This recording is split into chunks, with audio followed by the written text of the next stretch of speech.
Morning विद्यार्थी मित्रों, धोरण 5 विषय हिंदी, काव्य 14। हम भारत की शान है। हमने काव्य अगले वीडियो में काव्य पूर्ण किया था। अब हम शब्दार्थ समझेंगे। तो बगिया यानी बागीचा, शान यानी प्रतिष्ठा, खुशबू यानी सुगंध और आसमान यानी आकाश। अब अभ्यास। तो अभ्यास में क्या लिखा है बच्चों? प्रश्न नंबर 1 है कि निम्नलिखित शब्दों से उदाहरण के अनुसार एक वाक्य बनाइए। उदाहरण दिया गया है, तो उदाहरण देखते हैं हम। आसमान।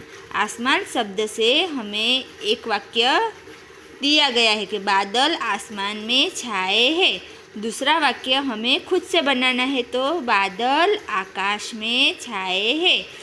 एक ही शब्द के दो अर्थ है, उससे अलग अलग वाक्य हमें बनाना है। जैसे धरती, तो धरती से एक वाक्य दिया गया है कि धरती पर हरियाली छा गई।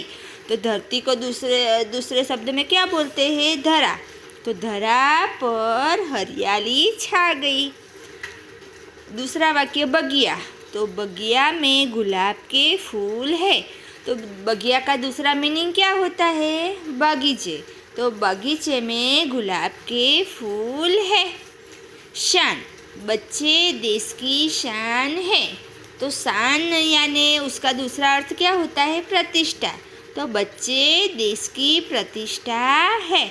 ऐसे ही वाक्य आपको एक एक यहाँ बनाकर नीचे लिखना है। अब क्या है कि प्रश्न नंबर 2, इस कविता में बच्चे देश की शान बढ़ाने के लिए क्या करेंगे, यह बताया है। आप भी देश की शान बढ़ाने के लिए कुछ न कुछ करने को सोचते होंगे। लिखिए कि आप देश की तरक्की के लिए क्या क्या करेंगे।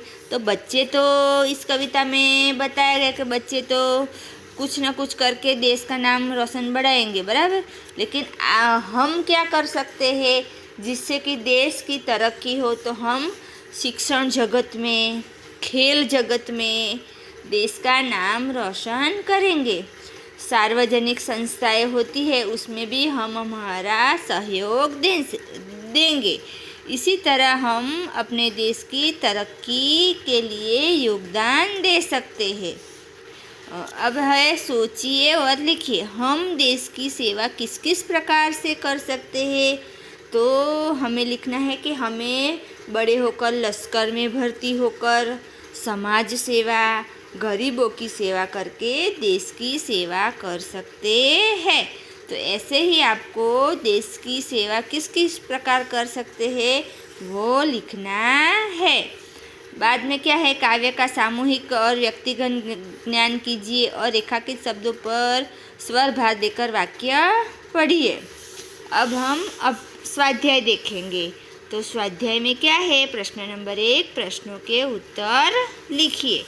तो पहला प्रश्न है, भारत माता की शान कौन है? हमने काव्य में समझा था बच्चों।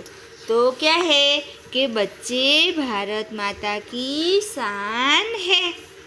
दूसरा प्रश्न, बगिया में खुशबू कौन फैलाता है? तो बगिया में कौन खुशबू फैलाता है बच्चे? तो बगिया में फूल खुशबू फैलाता है। तीसरा प्रश्न, हम कैसे आगे बढ़ सकते हैं? तो हम ऐसा लिख सकते हैं कि हम विकास के पथ पे आगे बढ़ सकते हैं। अब चौथा प्रश्न, हमारे देश का भविष्य कौन है? तो आने वाली पीढ़ी यानी कि बच्चे हमारे देश का भविष्य है।